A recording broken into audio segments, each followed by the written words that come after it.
Hello everyone and welcome to my YouTube channel. Watch my video and subscribe my channel.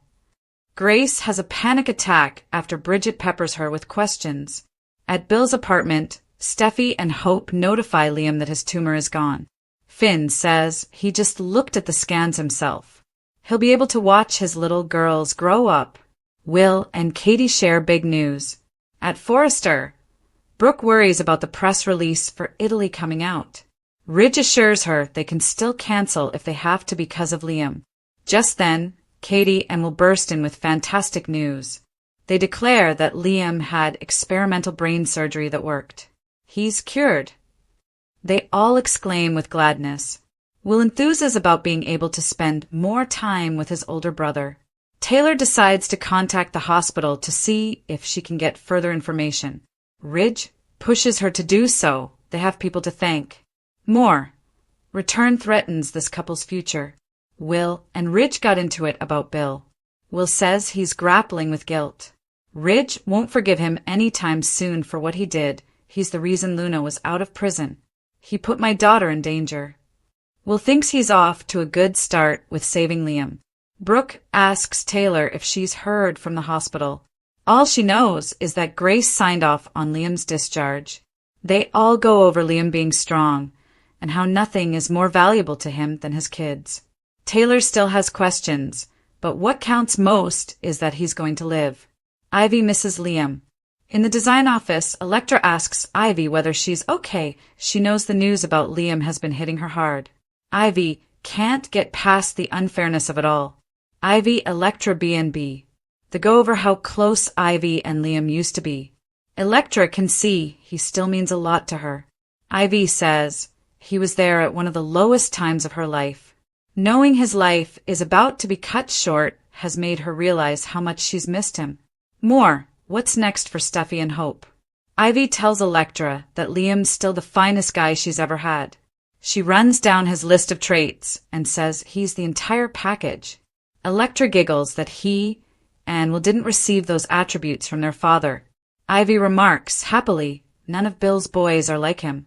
She thinks on her and Liam having a moment at Il Giardino before he became sick, and says he was one of the main reasons she moved back to LA. Now, she has to figure out how to say goodbye forever. Ivy, Electra, B&B. Electra didn't understand Ivy had such deep feelings for Liam. Ivy says that she believed she had all the time in the world. She wishes she could have been there for him as a helpful friend. I didn't know. Electra assures her there's still time. Ivy can't even think about him dying. He's just so young. Electra says it's weighing heavily on Will too. No one is ready to go goodbye. Bridget questions her colleague.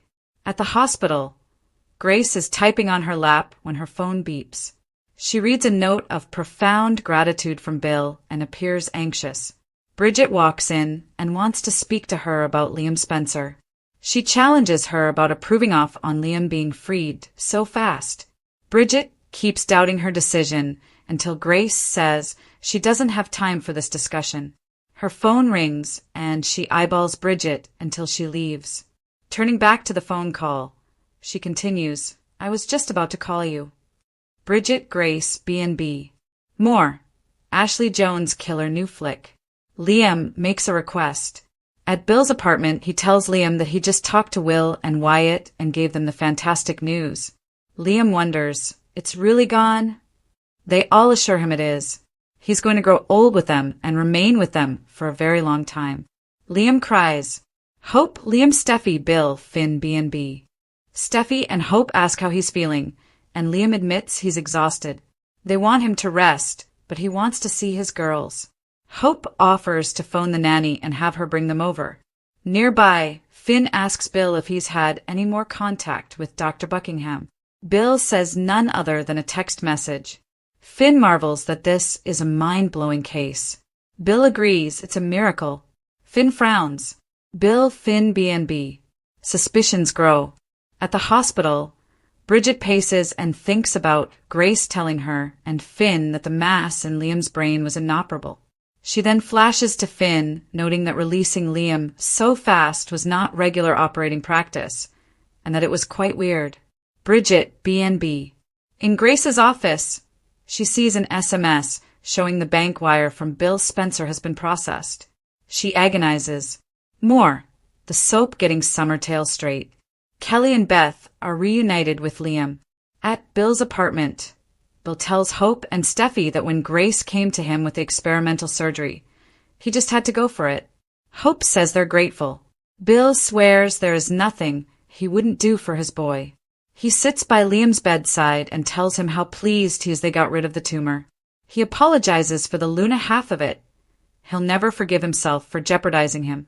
Liam quips, thanks for the surgery. Steffi and Hope are confident he's keen to see Kelly and Beth. They'll make sure they know he's going to be okay. More. Why B&B needs to bring Luna back. Finn comes with the girls, and Steffi and Hope explain that their dad was at the hospital. But everything is going to be okay and there's nothing to worry about. The girls file around the bedside and ask if he's all right. Liam claims now that they're there, he's the finest ever. He shows off his tubes and headgear. Do you think it's cool? Beth, Liam, Kelly, B&B. The girls go into bed with Liam and Steffi tells them he's a hero. Hope realizes it may be confusing to see him like way. Finn describes the machines and claims he's recuperating pretty nicely. They have so much to look forward to. Hope and Steffi remind their girls of how much Liam loves them. There will be many more daddy-daughter dances. Liam and the girls show their love. Bill murmurs, best money I ever spent. Beth, Liam, Kelly, B&B. In her office, Grace looks at the $1 million deposit pending, transfers money into her account, and flashes through Liam's medical odyssey. Getting up and pacing, she begins to hyperventilate. Taylor Hayes snaps on the bold and the beautiful. All spoilers on Bold and the Beautiful are pointing to heartbreak coming for Taylor Hayes. Just when Taylor thought she secured Ridge Forrester, the universe would throw a wrench into her wedding preparations. Tridge supporters are in for a hard ride this summer. Has Taylor Hayes finally had enough on B&B? Keep reading to find out. Here's what's occurring the next 2 weeks on the CBS serial. Spoilers down below. Ridge can't have both. Taylor Hayes was a little on the wild side back in the day. Over the decades, we have seen Taylor and Brooke Logan sink to new lows while vying over Ridge. A few years ago on The Bold and the Beautiful, Brooke and Taylor called a truce and decided they were both done with the Forrester heir. But it wasn't long before Brooke broke her commitment and was found canoodling with Ridge behind Taylor's back. Taylor was so upset she left town and didn't return until recently when she was diagnosed with broken heart syndrome. B&B teasers say it's only a matter of time before Ridge Forrester calls off the wedding and gets back together with Brooke. But this time Taylor isn't going to take it well. Steffi Forrester's mother has been put aside for Brooke over a dozen times, and enough is enough. When Taylor Hayes takes her stand, Brooke and Ridge might want to take cover. After years of her ex-husband's wishy-washy behavior, it becomes reasonable that she will feel the need to get even with him.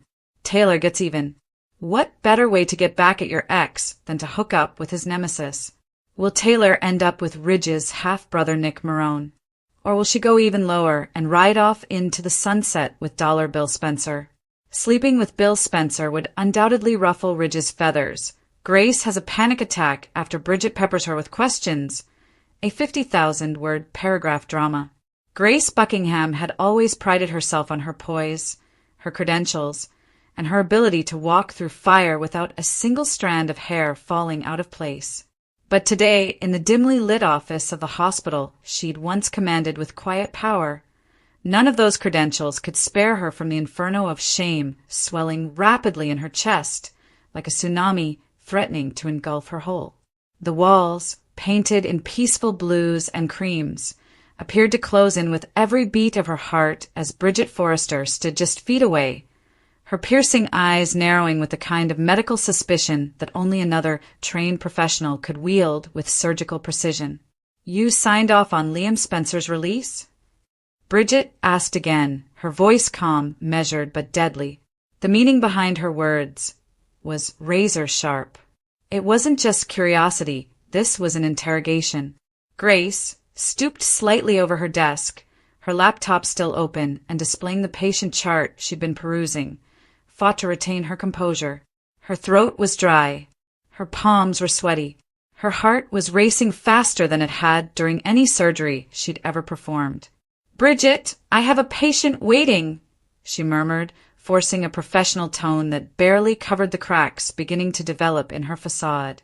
Bridget didn't budge. "I just want to understand the timeline, Grace. Finn and I both recall you saying the tumor was inoperable. Now Liam's fine? Cleared? Sent home after an experimental surgery that has no documentation." Her words sliced through the room. Grace's fingers curled around her phone as it buzzed. Another message from Bill Spencer. "Thank you. You saved my son. The money's been wired." She didn't dare glance at it in front of Bridget, but she could feel the weight of it bearing down on her. $1 million. One phony diagnosis. One desperate father. One spinning falsehood. Grace could see it all disintegrating before her very eyes. She tried to deflect. Liam responded better than anticipated. It's a miracle." But even as she spoke the words, she could feel how thin they were. Bridget's gaze tightened. "A miracle?" she echoed, her brow furrowed. Then why wasn't Finn included in the post-op treatment plan? Why were no follow-up imaging studies sent to the attending staff? Why did you override protocol to dismiss him early? Grace's chest tightened. She hadn't expected anyone to dive this deep, certainly not this rapidly. She imagined the cloud of euphoria around Liam's recovery would fool everyone long enough for her to grab the money, go quietly, and pretend it had all been an act of divine providence. But suddenly, faced with a fellow physician who knew exactly what corners couldn't be taken without raising alarms, her world began to whirl. Her fingers clutched the edge of her desk. Her knees trembled. Her respiration increased. She tried to speak, but only a dry rasp came out.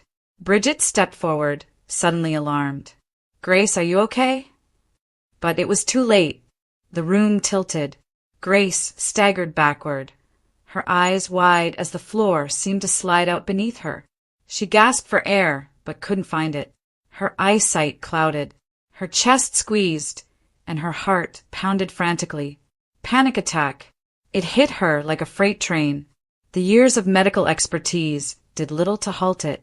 She knew what was happening, but couldn't stop the increasing terror, the feeling that death was coming, that the walls were closing in, that Bridget knew everything and the world was about to find out. She sank into her chair, hands quivering, sweat streaming down her brow. Bridget hurried closer, grasping her wrist to check her pulse. "Grace, breathe. Look at me. You're suffering a panic attack. You're going to be okay." But Grace could barely hear her. Images flew across her thoughts like a horror reel, Bill giving out the check. Liam lying unconscious. The fabricated scan results. The text she forged. The test results she falsified. The private lab technician she hired to disappear. The darkened MRI room where she exchanged the scans. Every lie, every corner she cut, every ethical line she'd shattered in the name of money. And now Bridget, with her blasted curious genius, had cornered her. Grace felt her lungs locked down like a vice. She hadn't felt this helpless since she was a terrified young intern, watching Reese Buckingham gambling away their rent money. All these years, she said she'd be better than him. She'd soar above his tricks and humiliation. She had built herself into something respectable, but desperation made a monster out of her. When she initially heard about Liam's situation, she hadn't planned on doing anything immoral. But when Bill Spencer arrived, grief-stricken, frantic, and waving around blank checks, something in her shattered. She needed that money, not for shoes or wealth or ego, for debt, for survival, for silence. There were still some who wanted to take her license from her following the New York disaster. This would buy protection. This would buy peace. And so the fraud was created. Convince Bill of a miracle treatment, find a lab to falsify some data, gaslight the entire hospital, and put Liam through an experimental procedure that never ever happened. Just steroids and 4 rest, and the idea that a miracle had occurred. Grace had used her medical status to wrap it all in a bow of respectability. And for a moment it worked. Until now. "Get out!" Grace muttered, unable to keep up the act. Her voice sounded strained, broken. "Please just go." Bridget hesitated, concern and mistrust blending on her face. "You need help," she muttered. "I'll be back." And just like that, she was gone. Grace fell forward, grabbing the sides of her head as her heart thundered and her chest felt like it would burst. She reached for her phone, accessing the banking app with shaking hands. The $1 million deposit was there. Real. But so was the text from Bridget, just sent, "We need to talk." Immediately, Grace's stomach sank. It was over. Or maybe not yet. But soon. She understood now there was no outrunning it. Because the truth wasn't a mass you could carve out of someone's brain and declare cured. It metastasized. It spread. And it would consume everything if left unchecked. Grace Buckingham had fabricated a brain tumor, pocketed a fortune, and sold a miracle to a heartbroken father. And suddenly the walls were closing in. The panic wouldn't stop. The guilt wouldn't release its grip. And Bridget Forrester had only just begun to draw the thread that would unravel it all. Dr. Grace Buckingham sat tightly at her desk in the hospital's medical review office, fingers frozen mid-keystroke on her laptop as the constant stream of fluorescent light buzzed overhead like an ominous swarm of bees. Her chest was already tightening before Bridget Forrester had even opened the door. Grace had received a text seconds earlier from Bill Spencer, a gushing outpouring of appreciation filled with veiled threats disguised as gratitude. "You saved my son's life. I owe you everything, and now we're connected together forever." Forever. That word lodged in Grace's throat like a sharp stone. She hadn't expected things to spiral this far, this fast. She assumed she had more time to finesse the cover story, to get her documents aligned, to guarantee no other physician dug around Liam's claimed tumor, much less the questionable surgery. But Bridget Forrester, the ever-diligent daughter of Eric and Brooke, wasn't like the other doctors who passed through Memorial. Bridget had inherited her mother's fervor and her father's thorough.